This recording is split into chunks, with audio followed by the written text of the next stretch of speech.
we're nuts, but it's all about passion, and we're all about trying to win the next race, you know. It's so important to keep winning races. Not many can say that they've had the good fortune of taking a mare to be covered, foaled her down, backed her 2-year-old, trained it, and finally led it into the winner's enclosure not just once, but many times and with many horses. It's the ultimate experience. When you've done all that, it's just when you arrive in that winner's enclosure, it's something else. Can you describe that feeling? It's very difficult, Michele. It's just out of this world, you know. People think you're mad. What are you in racing for? But when you lead in that winner, ask everybody who leads in a winner. They must be stupid if they don't get madly excited. Although it's Peter's first love, he no longer trains.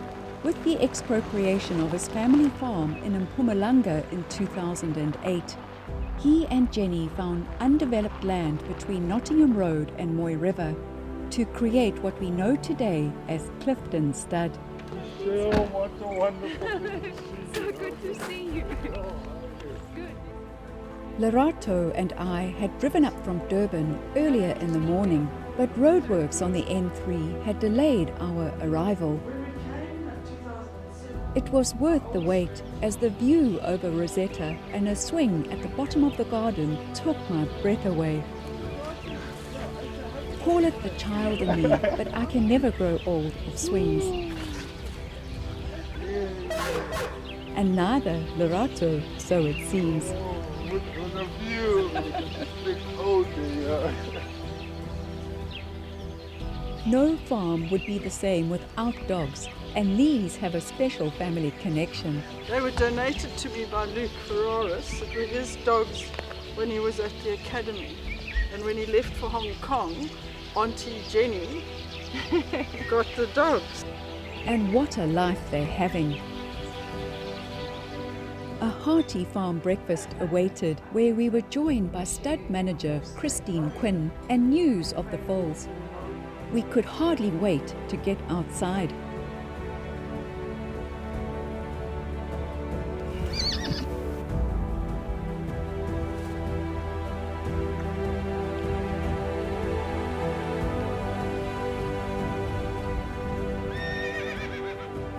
I couldn't help but notice how interactive but respectful the foals were of people. From birth, we handle our foals. So what we do is we bring the mares in for breakfast.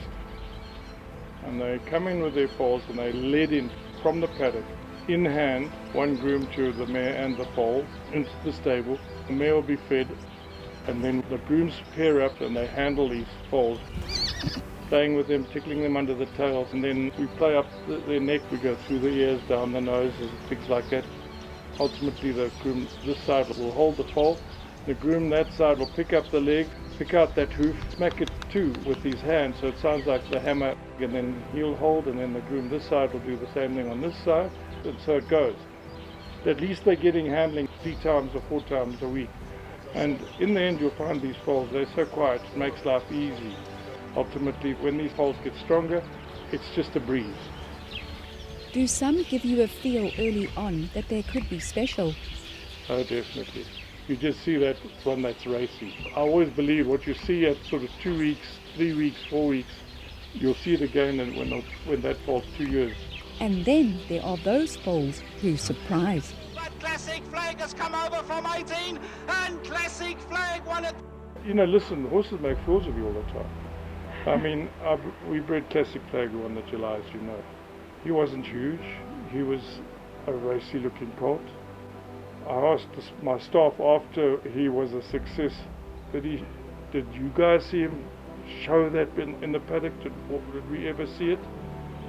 No, it's the mystery. And there's no greater mystery than that of life. When you call to that foaling, your heart starts to beat and you rush out there. Michele, I think it's the unknown. You don't know what's coming. Is it going to be a racehorse or not? We all want them with those race looks, you know. It is so exciting when that foal comes out all normal, and when it stands for the first time, you can just see, well, this thing's athletic, just got everything in the right place. It's madly exciting. Never get tired of that. Never know. Probably done 1,500, 2,000 foals in my time, but it's still that mystery that's what we're going to see. What is this coming now? You know, is this the next champion? Yeah. Or the champion, you know? Yeah. How amazing. But I do believe they must live out, Michele. I don't believe in bringing up foals in the stable. As the terrain is in the paddock, that's how it is. As they grow up as yearlings too, there's that impaction which is so important. Otherwise, that bone's too soft. It doesn't matter what they're worth, if they're worth $1 million or not. They must be in herds, go through the pecking order. It toughens them up. When those starting gates open, they don't know what prices they've got over their heads. They've got to compete, so they learn to compete by being in herds and being out. This land, high above Rosetta, has an energy about it, whether due to the freedom of open space, mix of pastures and natural grassland with its wildlife, or the people and horses that occupy it. Whichever it is, or a combination of all, I felt privileged to have experienced it, even for just one day.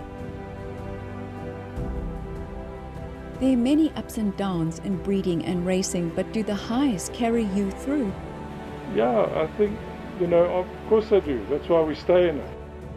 Out of 10, I say there are 7 disappointments and 3 major successes, and those 3 carry you through. So is it all about the mystery that keeps you in the game? Oh yes, oh definitely, absolutely. Because everyone you own is going to be a champ, you see, and that's it. So they can't all be champs. We all know that. But when one does do it, it's incredible. Life-changing. Life-changing, yeah. Would you do this all again? Oh, certainly. And all too soon, it was time to go. It was a fond goodbye to Peter and Jenny. Some wonderful memories had been made, with a promise to return.